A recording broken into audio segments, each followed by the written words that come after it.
Good morning friends, నేను మీ సాయి మల్లేష్ మాట్లాడుతున్నాను. ముందుగా మా ఛానల్ సబ్స్క్రైబ్ చేసి లైక్ చేసి షేర్ చేయండి. అదేవిధంగా వీలైనంత ఎక్కువ మందికి షేర్ చేసి అందరూ సబ్స్క్రైబ్ చేసుకునే విధంగా చూడగలరని కోరుచున్నాను. ఓకే, అదేవిధంగా ఈరోజు వార్తల్లోని ముఖ్యాంశాలు తెలుసుకుందాం. ఈనాడు దినపత్రిక విజయాస్తం జూబ్లీహిల్స్ ఉప ఎన్నికల్లో కాంగ్రెస్కే పట్టం. 24,729 ఓట్ల ఆధిక్యంతో విజేతగా నిలిచిన నవీన్ యాదవ్ సిట్టింగ్ స్థానాన్ని నిలబెట్టుకోలేకపోయిన బారాస, డిపాజిట్ కోల్పోయిన భాజపా.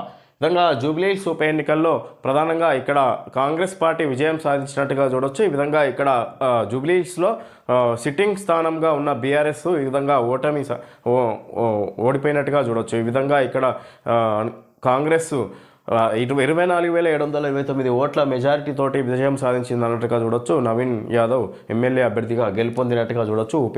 జూబ్లీహిల్స్ ఉప ఎన్నిక సందర్భంగా బీజేపీ డిపాజిట్ కూడా కోల్పోయింది. ఈ విధంగా ఇక్కడ ఓటమి పాలైనట్టుగా చూడొచ్చు. ఇటు బీఆర్ఎస్, బీజేపీ.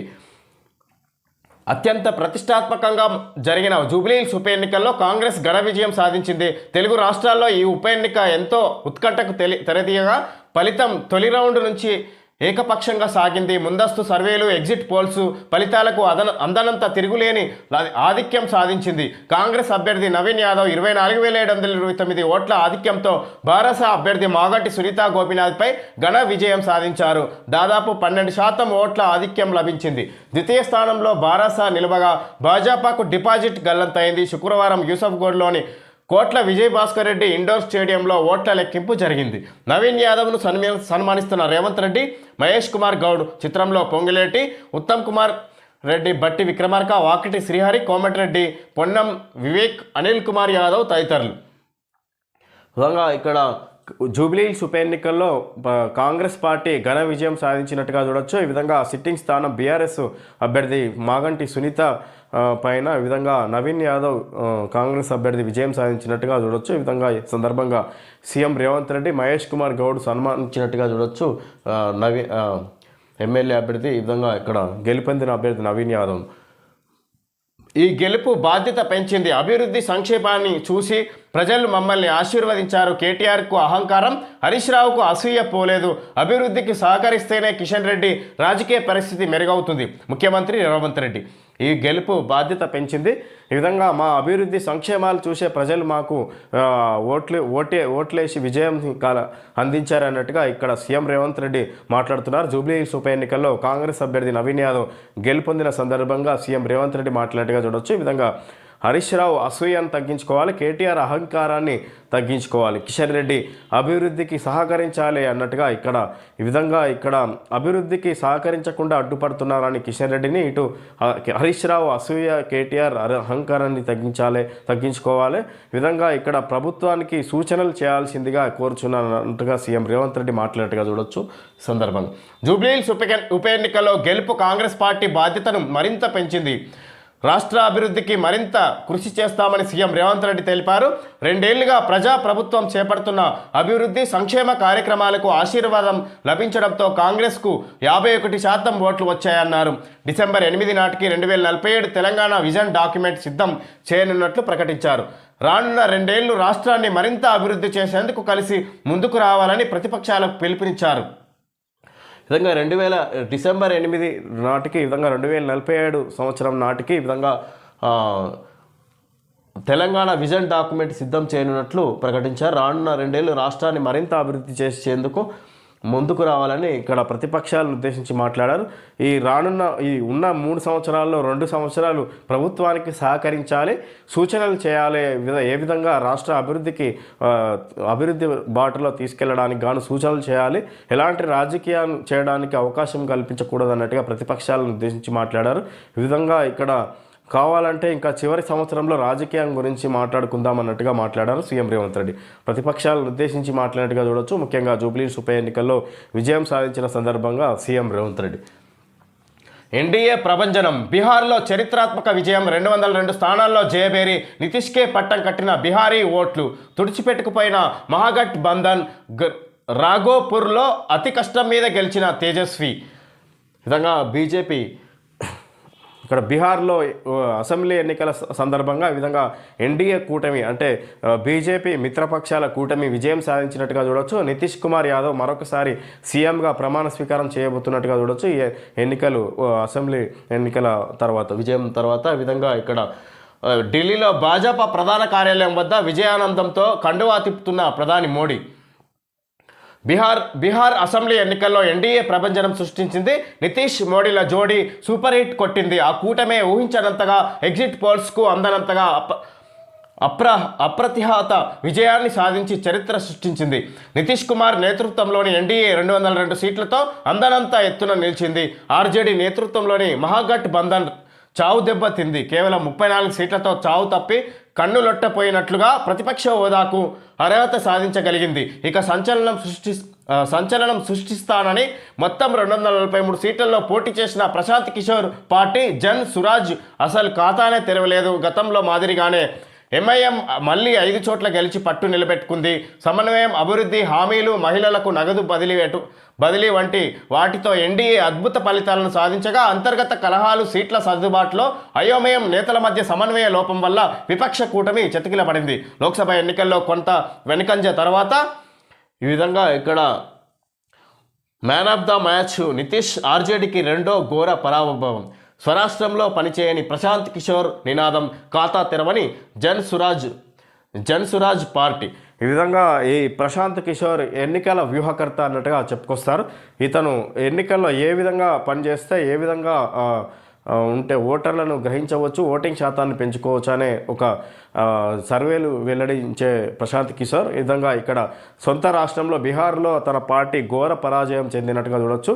ఈ విధంగా ఎలాంటి ఒక సింగిల్ సీటు కూడా అన్ని 243 సీట్లలో పోటీ చేసిన ఈ ప్రశాంత్ కిషోర్ ఎలాంటి సీటు దక్కించుకోలేదు, ఒక్క సీటు కూడా రాలేదన్నట్టుగా చూడొచ్చు. ఈ విధంగా ఇక్కడ బీహార్లో అసెంబ్లీ ఎన్నికల సందర్భంగా ఎన్డీఏ కూటమి విజయం సాధించింది. ఈ విధంగా ప్రతిపక్ష పార్టీ మరోసారి పరాభవం చెందినట్టుగా చూడొచ్చు. ఆర్జేడీకి రెండో ఘోర పరాభవం. మొత్తం అసెంబ్లీ స్థానాలు 243, ఎన్డీఏ 202, మహాగఠ్ బంధన్ 34, ఎంఐఎం 5, ఇతరులు 2. ఈ విధంగా ఇందులో ఈ మహాగఠ్ బంధన్లోనే ఇక్కడ కాంగ్రెస్ సీట్లు 6 ఉన్నాయి. ఈ విధంగా ఇక్కడ ఈ కాంగ్రెస్ రాహుల్ గాంధీ ఎంత ఓట్ చోరీ జరుగుతుందని చెప్పుకొచ్చినా అది ఓటర్లో మాత్రము ఎలాంటి ప్రభావితం చేయలేదన్నట్టుగా చూడొచ్చు. ఈ విధంగా రాహుల్ గాంధీ ఓట్ చోరీ విషయంలో ప్రధాన అంశంగా ఎంచుకున్న రాహుల్ గాంధీ అది ఎక్కడ జనాలను ఆకర్షించలేదన్నట్టుగా చూడొచ్చు. అది పెద్దగా తీసుకోలేదన్నట్టుగా చూడొచ్చు ఓటర్లు. ఇక పశ్చిమ బెంగాల్ వంతు మరోసారి జంగిల్ రాజ్ రావద్దని బీహార్ యువత నిర్ణయించుకున్నారు. ప్రజా అనుకూల ప్రభుత్వానికి పట్టం కట్టారు. ఇక పశ్చిమ బెంగాల్లో జంగిల్ రాజును కూల్చాలి. భాజపా విజయ పరంపర బీహార్ నుంచి బెంగాల్ వరకు గంగా ప్రవాహంలా కొనసాగుతుంది. దేశంలోని పలు రాష్ట్రాల్లో కొనసాగుతున్న ఓటర్ల జాబితా ప్రత్యేక సమగ్ర సవరణ కార్యక్రమంలో అన్ని రాజకీయ పార్టీలు పాల్గొనాలి. తద్వారా జాబితాల సవరణ కార్యక్రమానికి అంతా సహకరించాలి ప్రధాని మోడీ. ఇక పశ్చిమ బెంగాల్ వంతు ఇది ఇప్పుడు బీహార్ నుంచి బెంగాల్ వరకు బెంగాల్లో ఈ విధంగా ఎన్నికలు రాబోతున్నాయి అన్నట్టుగా మాట్లాడుతున్నారు. పశ్చిమ బెంగాల్లో ఈ బీహార్ తరహాలోనే విజయం సాధించి తీరుతామన్నట్టుగా ప్రధాని మోడీ చెప్పుకొస్తారు. బీహార్లో విజయం సాధించిన సందర్భంగా అసెంబ్లీ ఎన్నికల్లో విజయం సాధించిన తర్వాత ప్రధాని మోడీ మాట్లాడినట్టుగా చూడవచ్చు. ఈ విధంగా ఇక్కడ ఈ కాంగ్రెస్ ముక్కలైపోతుంది, భవిష్యత్తే లేదు కాంగ్రెస్ పార్టీకి అన్నట్టుగా ఈ విధంగా ఇక్కడ విజయం సాధించిన సందర్భంగా ప్రధాని నరేంద్ర మోడీ మాట్లాడినట్టుగా చూడొచ్చు. సవాల్ను స్వీకరించి గెలుపు వైపు నడిపించి ఫలించిన రేవంత్ వ్యూహం. విధంగా 6లో ఇచ్చారు ఫలించిన రేవంత్ వ్యూహం. సవాల్ను స్వీకరించి గెలుపు వైపు నడిపించి ఈ విధంగా ఇక్కడ ప్రత్యేక కథనం చూడవచ్చు. ఫలితంపై విమర్శ చేసుకుంటాం. ఆర్ఎస్ బ్రదర్స్ సమీకరణం ఫలించినట్లుగా ఉంది. ఈ విధంగా కాంగ్రెస్, బీజేపీ ఆర్ఎస్ బ్రదర్స్ లాగా పనిచేసుకున్నారు అన్నట్టుగా ఫలితంపై విమర్శ చేసుకుంటామని కేటీఆర్ మాట్లాడుతున్నారు. మజ్లిస్ అండతోనే కాంగ్రెస్ గెలిచింది. జూబ్లీహిల్స్ ఉప ఎన్నిక ఫలితంపై కేంద్ర మంత్రి కిషన్ రెడ్డి. జూబ్లీహిల్స్ ఉప ఎన్నికపై ఫలితంపై కేంద్ర మంత్రి కిషన్ రెడ్డి మాట్లాడుతున్నారు. మజ్లిస్ అండతోనే కాంగ్రెస్ పార్టీ గెలిచిందన్నట్టుగా కిషన్ రెడ్డి మాట్లాడుకొస్తారు. తీతిదే పరకామణి కేసు ఫిర్యాదుదారు సతీష్ కుమార్ అనుమానాస్పద మృతి. తాడిపత్రి సమీపంలో రైలు పట్టాల పక్కన మృతదేహం. తల వెనుక భాగంలో పదునైన ఆయుధంతో కొట్టిన గాయాలు. ఆయనది హత్యేనని పోలీసుల ప్రాథమిక అంచనా. మృతుడు రైల్వేలో సిఐ, తీతిదే మాజీ ఏవీఎస్ఓ. ఈ విధంగా ఇక్కడ ఈ తీతిదే పరకామణి కేసు ఫిర్యాదు ఈయన ఫిర్యాదు చేసిండు ఇక్కడ పలానా దగ్గర ఇక్కడ తిరుమల తిరుపతి దేవస్థానం పరకామణి కేసు విషయంలో ఈ సతీష్ కుమార్ అనుమానాస్పద మృతి చెందినట్టుగా చూడవచ్చు. ఈ విధంగా పోలీసులు హత్య ప్రధానాంశంగా అనుమానిస్తున్నట్టుగా చూడవచ్చు ఈయన మృతికి సంబంధించి. తిరుమల పరకామణిలో చోరీకి పాల్పడ్డ కేసులో ఫిర్యాదుదారైన అప్పటి assistant vigilance security officer AVSO Satish Kumar అనుమానాస్పద స్థితిలో మృతి చెందారు. ఈ కేసులో తిరుపతిలో సిఐడి ఎదుట విచారణకు హాజరయ్యేందుకు రైలులో బయలుదేరిన ఆయన శవమై తేలారు. ప్రస్తుతం గుంతకల్లు రైల్వేలో సిఐగా ఉన్న సతీష్ కుమార్ గతంలో తీతిదే ఏవీఎస్ఓగా పనిచేశారు. పరకామణి కేసులో ఈ నెల 6న సిఐడి ఎదుట విచారణకు హాజరయ్యారు. శుక్రవారం మళ్ళీ విచారణకు హాజరయ్యేందుకు గురువారం అర్ధరాత్రి గుంతకల్ నుంచి తిరుపతికి రైల్లో బయలుదేరారు. తాడిపత్రి మండలం కోమలి రైల్వే స్టేషన్ సమీపంలో పట్టాల పక్కన శుక్రవారం ఉదయం విగతజీవిగా కనిపించారు. ఆయనది హత్యేనని పోలీసులు ప్రాథమిక అంచనాకు వచ్చారు. విధంగా ఇక్కడ ఆయన ప్రధాన పిటిషనర్ అనమాట. ఇక్కడ తప్పు జరిగిందని ఎవరైతే తప్పు జరిగారో ఇక్కడ చోరీకి అక్కడ పాల్పడ్డారో తిరుమల తిరుపతి దేవస్థానంలో ఇక్కడ ఆయన ఫిర్యాదుదారు కేసు వేసిర్రు అన్నట్టుగా చూడవచ్చు. ఈ విధంగా సతీష్ కుమార్ ఈ సిఐడి విచారణలో భాగంగా వెళ్తుండగా అతన్ని హత్య చేసినట్టుగా చూడవచ్చు. ఎవరైతే అతన్ని ఎవరిపైతే ఆయన నిజాలు వెల్లడిస్తున్నారో కేసు నమోదు చేశారో ఆయనకు సంబంధించి వాళ్ళే ఇతన్ని హత్య చేసి ఉంటారని ఇక్కడ ప్రధానంగా కనిపించబోతుంది ఈ వార్త చూస్తే. ఈ విధంగా పోలీసులు కూడా అదే అనుమానం వ్యక్తం చేస్తున్నారు అన్నట్టుగా చూడవచ్చు ఇక్కడ వార్తల భాగంగా. కమాండ్ కంట్రోల్ సెంటర్లో ఉన్నతాధికారులతో సమీక్షిస్తున్న CM Revanth Reddy. Telangana rising global సమ్మిట్ను వైభవంగా నిర్వహిద్దాం. రాష్ట్ర భవిష్యత్తుకు రోడ్ మ్యాప్ రూపొందించుకోబోతున్నాం. వివిధ శాఖల ఉన్నతాధికారులతో సమీక్షలో సీఎం రేవంత్ రెడ్డి. విధంగా వివిధ శాఖ ఉన్నతాధికారులతో సమీక్షలో సీఎం రేవంత్ రెడ్డి రాష్ట్ర భవిష్యత్తుకు రోడ్ మ్యాప్ రూపొందించుకోబోతున్నాం. తెలంగాణ రైజింగ్ గ్లోబల్ సమ్మిట్ను వైభవంగా నిర్వహిద్దాం. కమాండ్ కంట్రోల్ సెంటర్లో ఉన్నతాధికారులతో సమీక్షిస్తున్న సీఎం రేవంత్ రెడ్డి. వివిధ శాఖ అధికారులతోటి ఉన్నతాధికారులతోటి సీఎం రేవంత్ రెడ్డి సమీక్ష సమావేశం నిర్వహించారు. ఈ విధంగా రాష్ట్ర అభివృద్ధికి రోడ్ మ్యాప్ నిర్వహించబోతున్నాం, దానికి అందరూ రూపొందించుకోబోతున్నాం అన్నట్టుగా ఉన్నతాధికారులు అలర్ట్ అయ్యే విధంగా ఇక్కడ రాష్ట్ర అభివృద్ధికి సహకరించాలన్నట్టుగా ఈ సమావేశంలో మాట్లాడి చూడొచ్చు CM Revanth Reddy. Telangana rising global summit 2025కు వివిధ దేశాల ప్రతినిధులు వస్తున్న నేపథ్యంలో వారి భద్రత విషయంలో తగిన జాగ్రత్తలు తీసుకోవాలని సీఎం రేవంత్ రెడ్డి అధికారుల్ని ఆదేశించారు. సమన్వయంతో వ్యవహరించి సమ్మిట్ను వైభవంగా నిర్వహిద్దామన్నారు. కమాండ్ కంట్రోల్ సెంటర్లో వివిధ శాఖల ఉన్నతాధికారులతో సీఎం రేవంత్ రెడ్డి శుక్రవారం సమీక్ష సమావేశం నిర్వహించారు. ప్రజాప్రభుత్వం ఏర్పడి 2 ఏళ్లు పూర్తవుతున్న సందర్భంగా డిసెంబర్ 8, 9 తేదీల్లో హైదరాబాద్లో నిర్వహించే తెలంగాణ రైజింగ్ గ్లోబల్ సమ్మిట్ 2025పై చర్చించారు. డిసెంబర్ 9న తెలంగాణ రైజింగ్ 2047 పాలసీ డాక్యుమెంట్ను ఆవిష్కరించబోతున్నట్లు సీఎం తెలిపారు.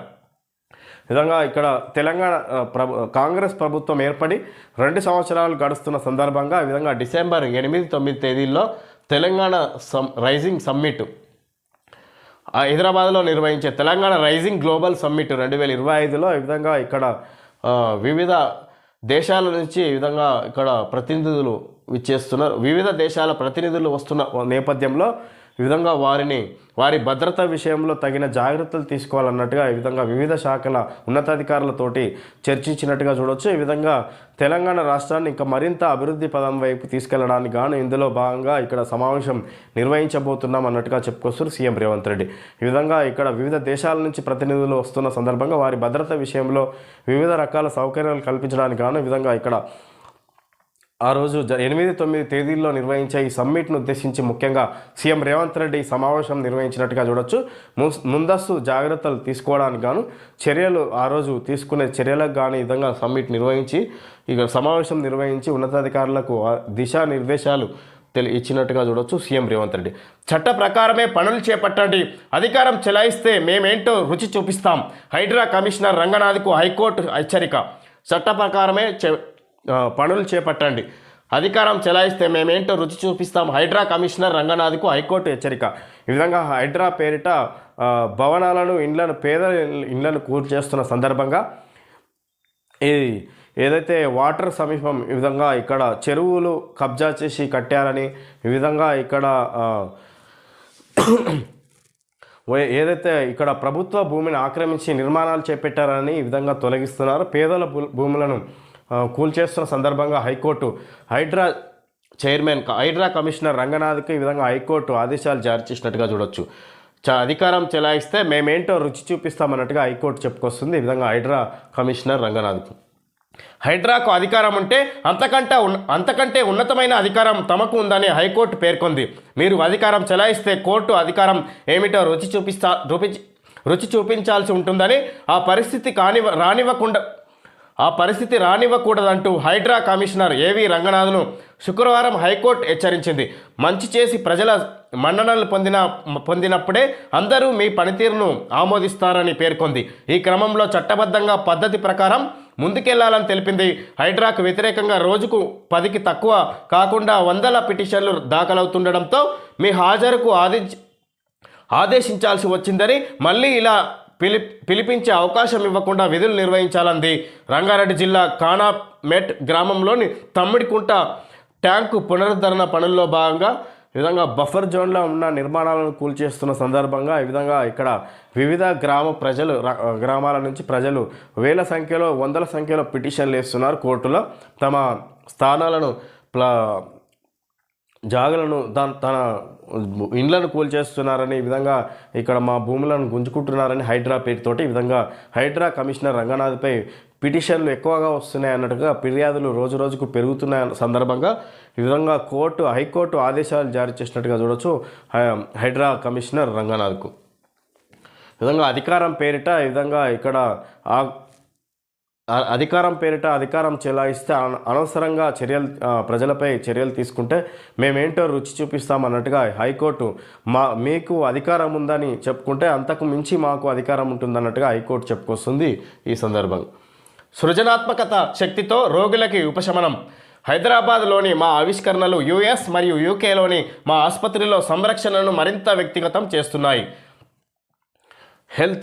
HCAHealthcare.in HCA హెల్త్ కేర్ మా ప్రపంచ ప్రభావాన్ని కనుగొనండి. HCA హెల్త్ కేర్ ఇండియా బృందాలు అభివృద్ధి చేసే ప్రతి తెలివైన సాంకేతిక ఆవిష్కరణలు US మరియు UKలో ఉన్న మా వైద్య నిపుణులకు ప్రభావితమైన సంరక్షణను అందించడానికి దోహదపడుతుంది. మేము నిర్మించే ప్రతి ఆవిష్కరణ ఖండాంతరాల జీవితాలను తాకుతుంది. ఇక్కడ ఆవిష్కరణ అంటే ప్రభావం ప్రపంచం అంతటా. ఈ విధంగా HCA హెల్త్ కేర్ గురించి ఈ విధంగా US UKలో మా వైద్య నిపుణులను ప్రభావితమైన సంరక్షణను అందించడానికి దోహదపడుతుంది అన్నట్టుగా ఈ హెల్త్ కేర్ సంబంధించి వీళ్ళు యాడ్ ఇచ్చినట్టుగా చూడొచ్చు. సృజనాత్మక శక్తితో రోగులకి ఉపశమనం. HCAలో హెల్త్ కేర్కి సంబంధించి వైద్య సేవలు అందిస్తామన్నట్టుగా HCA వాళ్ళు యాడ్ ఇచ్చినట్టుగా చూడొచ్చు. ఇది సంగతి. ఎన్నికల ప్రచారం ఓట్ చోరీ ఈసీ. బీహార్ ఎన్డీఏదే ఓటు మాకిరెడ్డి. ఈ విధంగా ఇక్కడ బీహార్ ఎన్నికలు గెలిచిన సందర్భంగా ఈ విధంగా ఎన్నికల ప్రచారం జరిగిన తీరు, రాహుల్ గాంధీ ఓట్ చోరీ నినాదం పట్టుకున్నారు. ఇక్కడ అయినా కూడా పనిచేయలేదన్నట్టుగా ఇక్కడ ఈసీ అన్నీ గమనిస్తూనే ఉన్నదన్నట్టుగా ఇక్కడ ఇచ్చారు. ఈ విధంగా ఓటర్లు బీహార్లో ఎన్డీఏకే పట్టం కట్టారు అన్నట్టుగా ఇక్కడ మాకిరెడ్డి చూపించారు. ఓకే ఫ్రెండ్స్, ఈరోజు వార్తల్లోని ముఖ్యాంశాలు తెలుసుకోవడం జరిగింది. Thank you friends.